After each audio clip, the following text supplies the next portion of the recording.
This is the Hidden Killers podcast with Tony Brueski. Featuring author, psychologist, and daily contributor, Shavaun Scott. Rex Heuermann's house, they had another visit from the feds after last year's raid, which is coming up pretty close to a one-year anniversary now. This time, Asa was not there.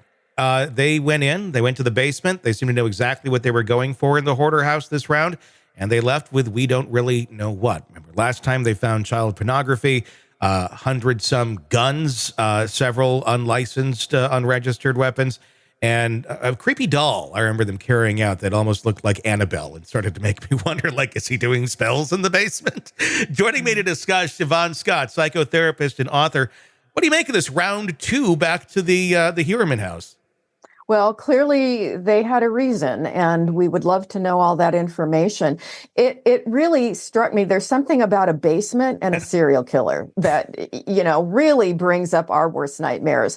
We know that serial killers, particularly these sexual domination serial killers, they often have rituals designed to have control and power over the victim and often involves sadistic elements. So it just, again, made my skin crawl. It's a very creepy thing to think about a woman in a basement if he ever did have any victims down there.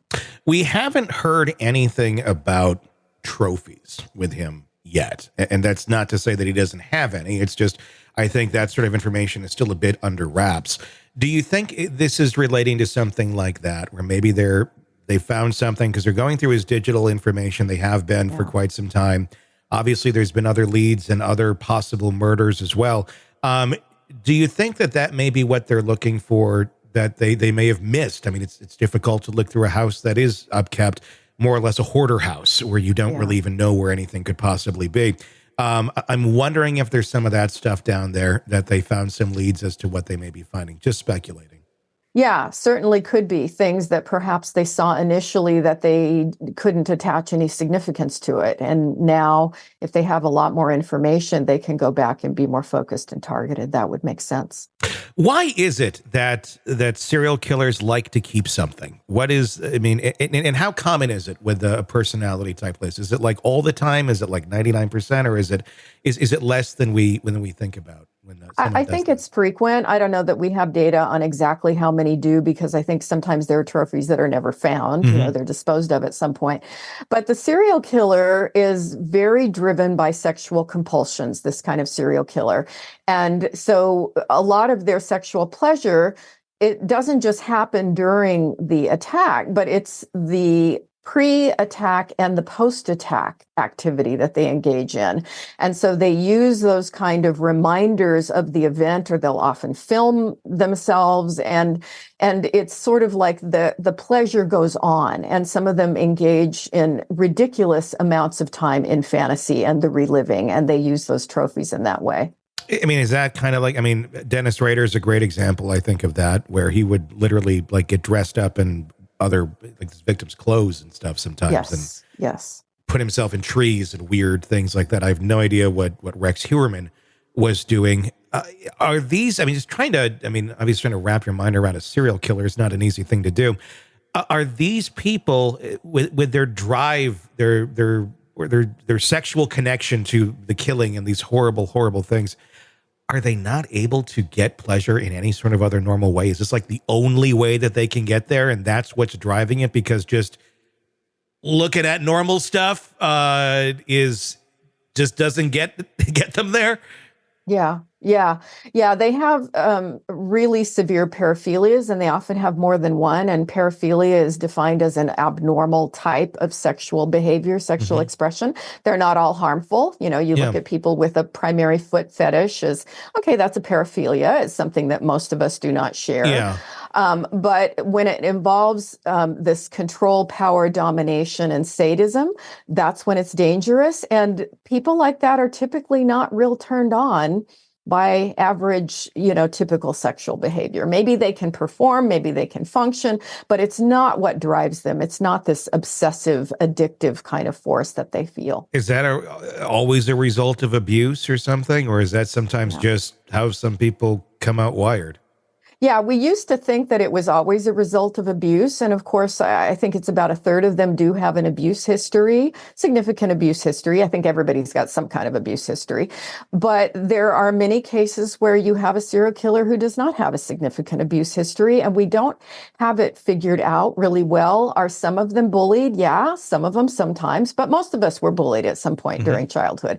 So I think as we're looking more and more at the brain, there are certainly some brain differences in people like this. And again, we're just at the cusp of being able to really understand the differences in brains, why some people seem to be wired this way. Was there abuse in childhood? Sometimes those can be looked at as a contributing factor, but it's certainly not one thing that causes it. And so the more you have a person with a lot of trauma, you have bullying, you have this, let's say, miswiring in the brain, and then maybe you have exposure to violent sexual materials, pornography, when they're really young, because a lot of this fantasy stuff that they get into starts when they're 8, 9, 10, 11 years old. And so you have violence paired with arousal, and that starts at a young age. Throw in a little OCD. So you've got this tendency to ruminate and go over and over and over things in their mind. I mean, it's kind of, fortunately, they're rare, right? Yeah. So you don't see this combination come together in people often. If it was common, of course, we'd see more of them, but It's this unique, I think, combination of the way they're wired, their upbringing, their environment, things that happen to them, and you end up with someone like this.